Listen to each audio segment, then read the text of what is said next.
আসসালামু আলাইকুম। কি অবস্থা সবার? আশা করছি সবাই অনেক ভালো আছেন। তো আজকে খুবই মজাদার এবং খুবই ইন্টারেস্টিং একটা আচারের রেসিপি শেয়ার করছি, যেটা আপনার যে কোনো খাবারের স্বাদ 100% পাল্টে দিতে পারে। তো সেজন্য আমাদেরকে প্রথমে কিন্তু একটা মশলা তৈরি করতে হবে। আর আচারের মশলা কী কী হয় সেটা তো সবারই জানা। তো ওই পোর্শনে আমি নিয়ে আচারের মশলাটা রেডি করে নিয়েছি। তো এখানে আচারের মশলাটা একটু শুকনো খোলায় খুব ভালো করে টেলে নিয়েছি। টেলে ঠান্ডা করে নিয়ে তারপরে একটা ব্লেন্ডারের জারে আমি এটাকে আধ ভাঙা করে গুঁড়া করে নেব। একদম মিহি গুঁড়া না, আবার একেবারে আস্তে আস্তে না, আধ ভাঙার মতো। তারপরে এখানে আমি কিছু কম ঝালের কিছুটা প্রায় এখানে 250 গ্রামের মতো মরিচ আছে। ওই মরিচটাকে আমি দুফালি করে নিয়েছি। এই মরিচটার মধ্যে আমি আচারের মশলাটা, তারপরে কালো জিরা, মরিচের গুঁড়ো, হলুদের গুঁড়ো, গোলমরিচের গুঁড়ো, সরষের তেল, স্বাদ মতো লবণ সব কিছু দিয়ে খুব ভালো করে মেখে নেব।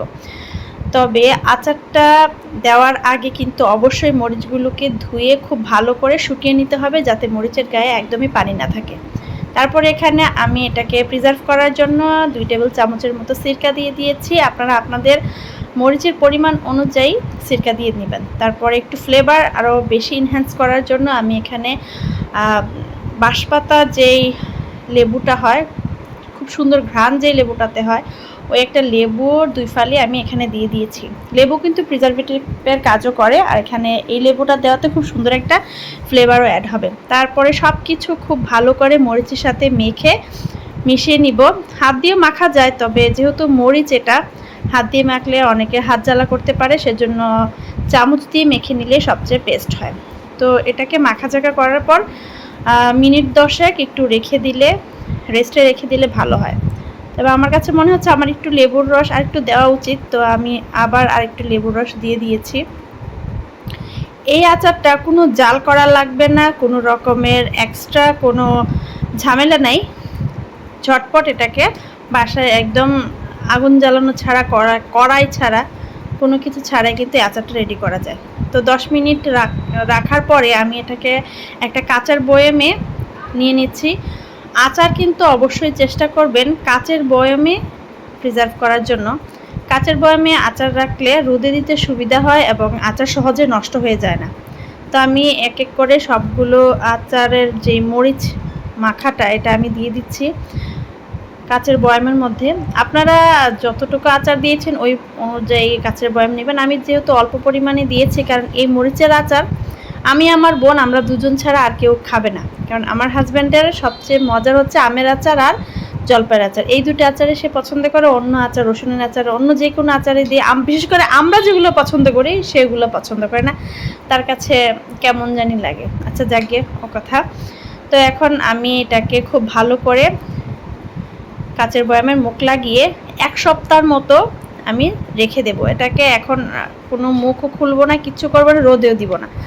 1 সপ্তাহ রাখার পরে এই যে দেখুন, আমাদের আচার কিন্তু মরিচের আচার একদম রেডি। কি সুন্দর কালার হয়েছে।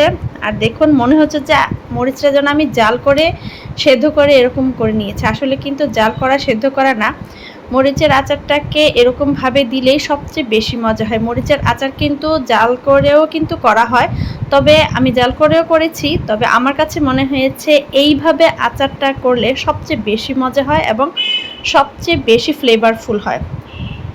অনেক সময় চুলার জালের কারণে কিন্তু মশলার ফ্লেভার নষ্ট হতে পারে, তবে এভাবে করলে আচারের যে এক্সট্রা যে স্বাদ আরও বেশি আসে, মরিচের ঝাল ঝাল ফ্লেভারও আসে, কাঁচা কাঁচা ফ্লেভারও থাকে, অনেক মজা লাগে। যারা ঝাল খেতে পছন্দ করেন, যারা কাঁচামরিচ খেতে ভালোবাসেন, তারা কিন্তু এই আচারটা অবশ্যই ট্রাই করতে পারেন। এটা খিচুড়ি, বিরিয়ানি, পোলাও, ইভেন আমি তো ফ্রাইড রাইসের সাথেও এটা ট্রাই করেছি। অনেক অনেক টেস্টি এবং খাবারের স্বাদ একদমই চেঞ্জ করে ফেলে। অন্যান্য গতানুগত টক আচারের চেয়ে এই আচারটা সবচেয়ে ভালো, সবচেয়ে ফ্লেভারফুল এবং খুবই সহজে রেডি হয়ে যায়।